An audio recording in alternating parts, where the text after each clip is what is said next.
Boa noite a todos. Hoje vamos discutir um tema fundamental para o futuro da nossa cidade, a educação. Sabemos que uma educação de qualidade é a base para o desenvolvimento social e econômico do município. O objetivo da futura gestão de Técio e Adriano para a educação é garantir a universalização do acesso, a inclusão social, a inovação tecnológica, valorização de professores e demais profissionais em educação, a sustentabilidade e conscientização ambiental, além de um olhar cuidadoso com alunos e suas famílias com necessidades especiais. Princípios fundamentais para garantir a inclusão educacional e acesso a oportunidades que transformam vidas e o nosso município. Para debater sobre esse tema e esclarecer questões sobre a educação, falar do passado, do presente e do futuro, temos conosco o candidato Técio Nunes, que já foi prefeito de Teofilândia. Contaremos com a participação do professor, candidato a vice e também ex-prefeito Adriano Araújo. Teremos ainda a participação de outros profissionais da área de educação, que compartilharão suas perspectivas sobre desafios diários que enfrentam. Técio, vou começar te fazendo uma pergunta que acredito ser que muitas pessoas esperam nesse programa. É possível que algumas pessoas não tenham tido acesso à sua versão e justificativa da Lei Complementar 01 de 2018, que suspendeu por tempo indeterminado o pagamento de vantagens dos servidores do magistério. Gostaria que você explicasse qual foi o contexto que levou você a tomar essa decisão. Boa noite a todos, Dizer que eu não tenho nada contra professor nenhum, pelo contrário. Se na época a gente pudesse dar aumento salarial, a gente tinha dado. O que nos levou a tomar aquela atitude foi a baixa receita do Fundeb.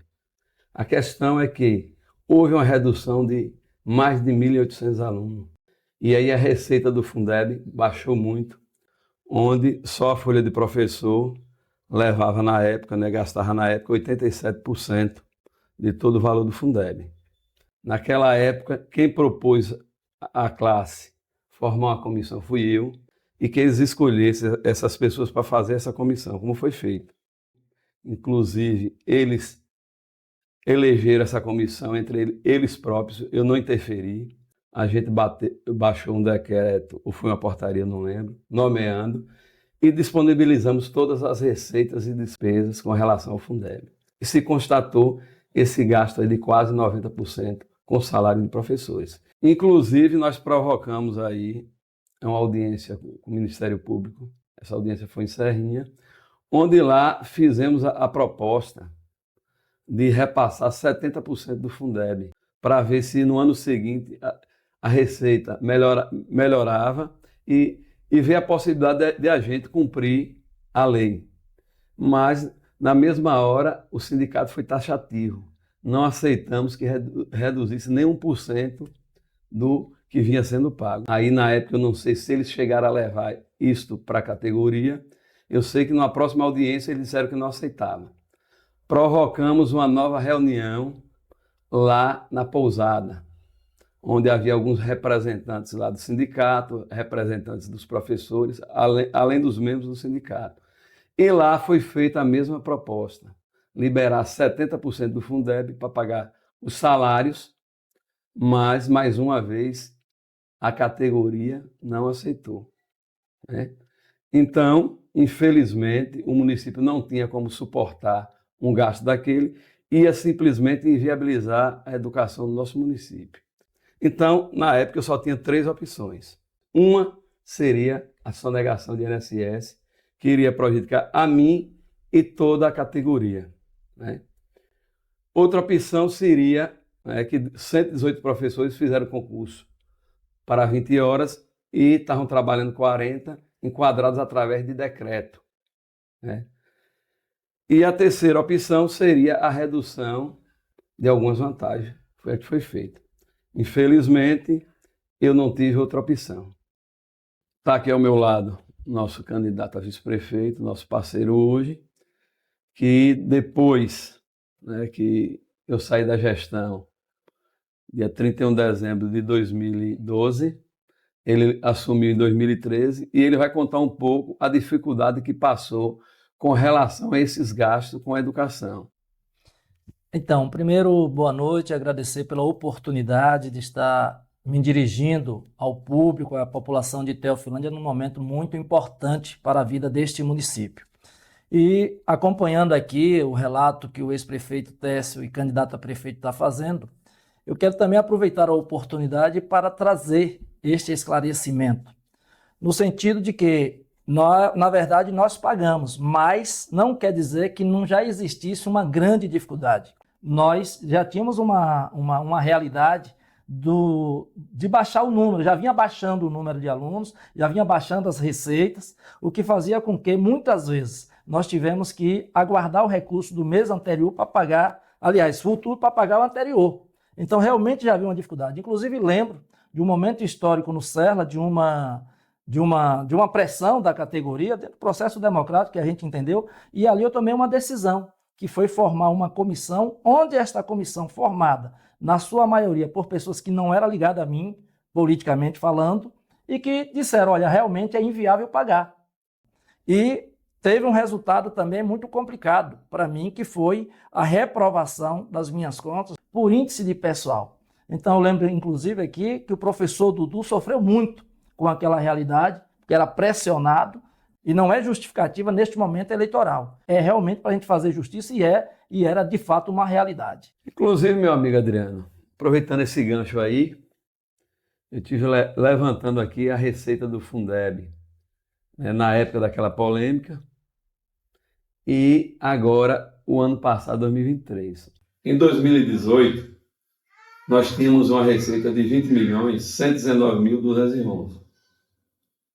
Em 2023, a receita subiu 31.857.420,70 centavos. Ou seja, Daiane, um aumento de 63,15%, o que representa 978.184,14 mil por mês, né? Um aumento de 11.738.209,70 centavos no ano. 11 milhões a mais. Então, a situação da educação hoje é outra. Aí fica fácil. O atual gestor foi contra o projeto na época, né? Até chorou em tribuna. E por que dia 2 de janeiro ele não apresentou um novo projeto voltando às vantagens? Já que a receita do município sobrou tanto.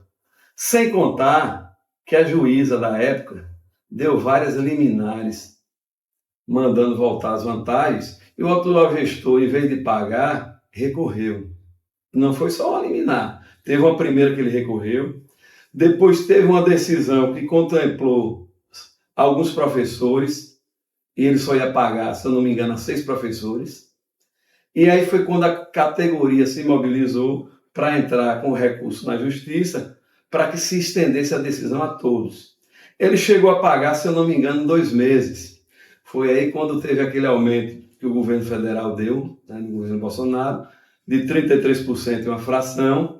Ele botou o projeto na Câmara de Vereadores, aprovou, ele sancionou. E quando os professores foram receber os 33, ele foi lá e mais uma vez descumpriu a ordem judicial, tirando as vantagens que tinham sido tiradas antes, né? Ele pagou os 33%, mas retirou irregularmente as vantagens que antes a juíza tinha dado a liminar. E aí, naquela época, houve aquela polêmica. O que aconteceu? Porque quem ganhasse, por exemplo, R$1.000, era para receber 1.330. E quando foi ver, não somou aqueles 33%. E as pessoas sem saber o que acontecia. E isso o sindicato não comenta, né? Fica caladinho. Hoje o sindicato perdeu a credibilidade, né? O sindicato não é mais independente. O sindicato está bem claro que hoje aderiu a um grupo político, né? Pela primeira história aqui na região do Cisal, a gente vê um sindicato aderir a um grupo político, que é o grupo da atual gestão. Mas também algumas pessoas têm até razão de levantar a bandeira, de zoar. Nós temos aqui, por exemplo, professores que é pós-graduado, né? Onde só recebe uma gratificação de R$165, viu, minha amiga Daiane, e 55 centavos, que eu tenho aqui documento aqui em mão. E temos professores aí, né, que estão recebendo aí gratificação de R$ 2.462, e onde essa que está recebendo essa vantagem só tem magistério. Mas por quê? Aderiu à panelinha, ao grupo do prefeito, né?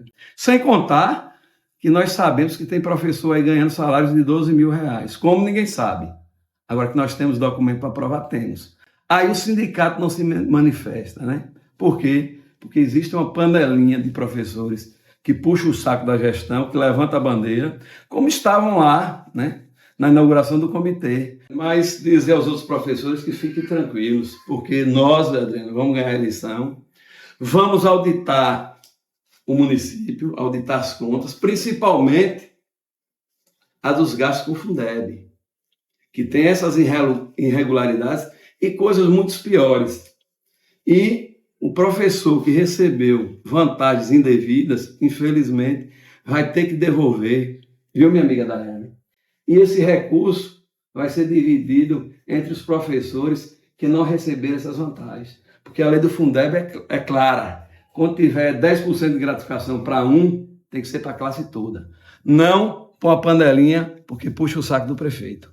Só para citar mais alguns exemplos, dona Elisângela Lopes. Viu, Adriano? Tem razão de pular, gritar, está em todo o movimento. Não tira sua razão, viu, minha jovem?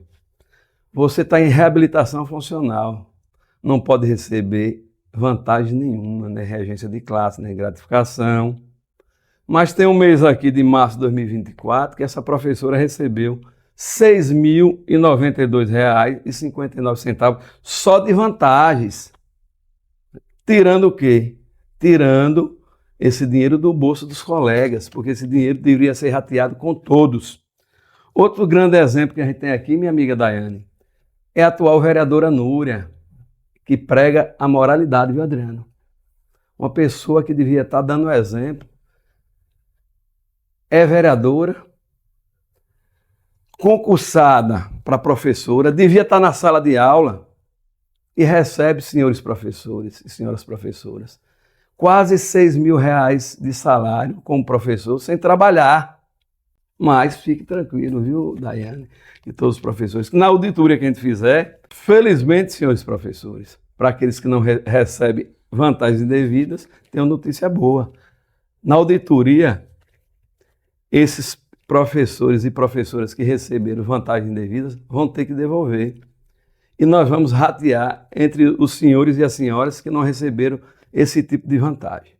Inclusive, Técio, é importante a gente chamar a atenção da população que, mesmo levando em consideração todo o aumento da receita, nós temos aqui dados que nos deixam muito tristes, porque comprovam que realmente a gestão não tem compromisso com a educação do município. Vamos aqui, por exemplo, esse ponto do IDEB.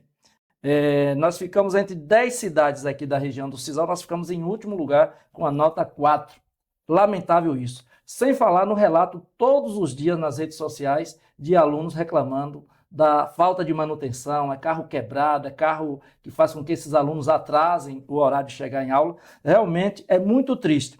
Sem levar em conta também a falta de um programa de capacitação para os profissionais como um todo da educação. E mais uma nota triste. Tem uma escola aqui no município que figura entre a terceira pior nota do país. Isto realmente exige de todos nós essa atenção para a população agora, Daiane, que tem que estar atento a essa informação para que a gente realmente possa fazer a correção. Bem colocado, viu, meu amigo Adriano? Todos esses pontos aí que você colocou com relação ao transporte. E com relação aos profissionais da educação, a gente tem um problema muito sério com os demais, né? Que o prefeito, o atual prefeito, resolveu aí encaminhar um projeto no início do mandato para dar um aumento a eles de 10,6%. O engraçado é que ele mesmo encaminhou o projeto, a Câmara aprovou, ele mesmo sancionou e ele nunca cumpriu. E cadê o sindicato que nunca tomou uma providência? Olá, eu sou Jailson Meirelles, mais conhecido como Dai, sou servidor público há 21 anos, trabalho há 16 anos na Escola Serla, sou porteiro e venho esse tempo lutando por melhorias da educação, fazendo um trabalho que a gente está além de atender os filhos das pessoas, os alunos, a gente faz um trabalho também pedagógico, né? Por conhecer que a educação ela vai além do professor, vai além da sala de aula. Ela vai desde que você recebe o aluno com um bom dia, se tudo bem, como é que você está. Então, tem esse trabalho que a gente também faz na educação, que falta essa valorização por parte do reconhecimento do que a gente faz. O pessoal de apoio já está há algum tempo, né, sem reajuste, né? O salário, o único reajuste que vem tendo é o reajuste do salário mínimo que o governo federal dá, né? Foi aprovado um projeto na Câmara de 10,6 para todos os servidores, assim foi anunciado, mas esse ajuste não chegou na conta, né, efetiva dos servidores. De alguns sim, de outros não, e quando a gente cobra da gestão esse reajuste, eles alegam que é a tabela, né, que precisa ser feito um reajuste na tabela, mas porém dão aquela desculpa que não chega ao ponto efetivo. E isso é uma categoria que também é o chão da escola, né? Eles falam muito da valorização da educação, mas valorização do professor em si. Mas o pessoal de apoio, né, que é o porteiro, a merendeira, o auxiliar de serviços gerais, o secretário, eles não estão recebendo esse auxílio. Então a gente já vem há alguns anos sem uma valorização. Então você faz um trabalho que é essencial para a educação, porém você não tem essa valorização. Meu nome é Marconi, acredito que muitos conhecem. Trabalhei muitos anos no CERLA, já trabalhei na saúde também, concursado desde 2002. Nós somos uma categoria que vem sido esquecida, né? Os reajustes eles são aprovados e não são cumpridos, ou dados apenas aos aliados, aos mais chegados deles. Então, somos esquecidos. Fazemos um trabalho de recepção, o primeiro contato com o aluno, com os pais, é da gente que trabalha na portaria, na secretaria, e vem desde um tempo que não temos uma atualização de uma tabela. Ainda tiveram o cara de pau de dizer em rádio que foi dado o reajuste e nós não percebemos. Nossa tabela hoje é necessário complementar o salário mínimo porque não pode pagar abaixo. Então, valoriza professor, é merecido sim, tem que valorizar, mas e as outras categorias, como fica? Eu sou funcionário público concursado, a valorização que eles deram foi perseguição.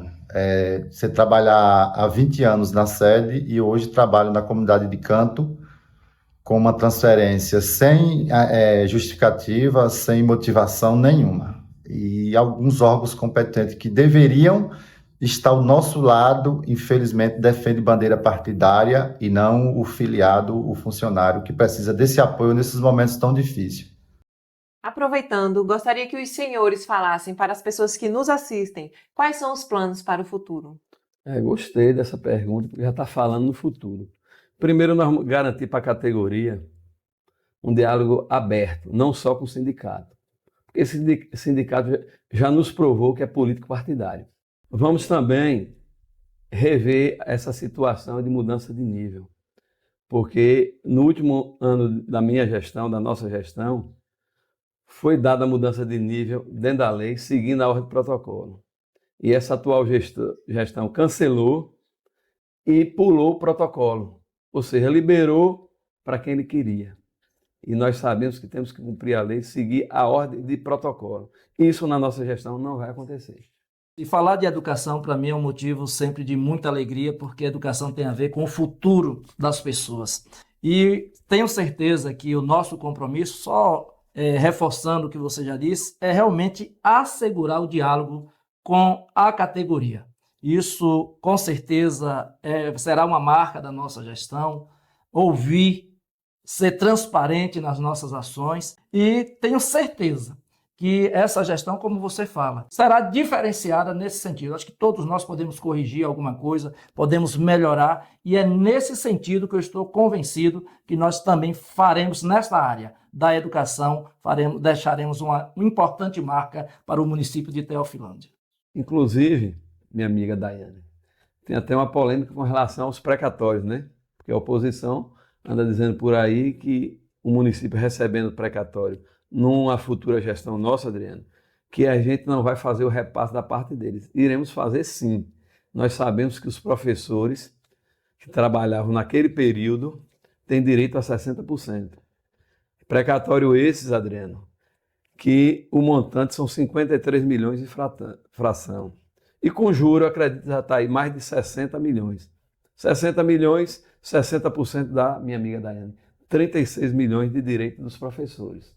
E o restante nós vamos assegurar aí e investir para termos uma educação realmente de qualidade no nosso município, melhorando as infraestruturas, dando cursos de capacitação a todos, melhorando o transporte.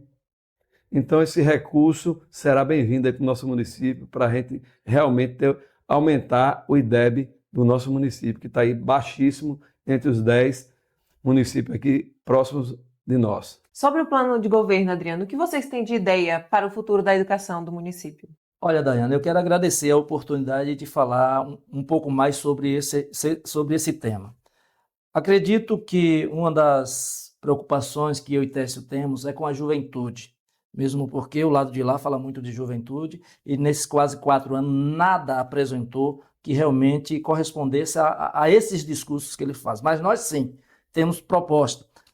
Por exemplo, de implementar aqui no município o espaço para o empreendedorismo juvenil, porque nós sabemos que tem muitos jovens capazes, com muitas ideias, e que nós, quanto gestão, devemos apoiá-los de todas as formas possíveis, passando aí por uma parceria com o Senai, com o Senac, com as universidades que temos aqui próximo, tem ali em Feira de Santana, tem aqui em Coité. Então, a gente realmente dá as condições para que brote essas habilidades inúmeras que nossos jovens têm.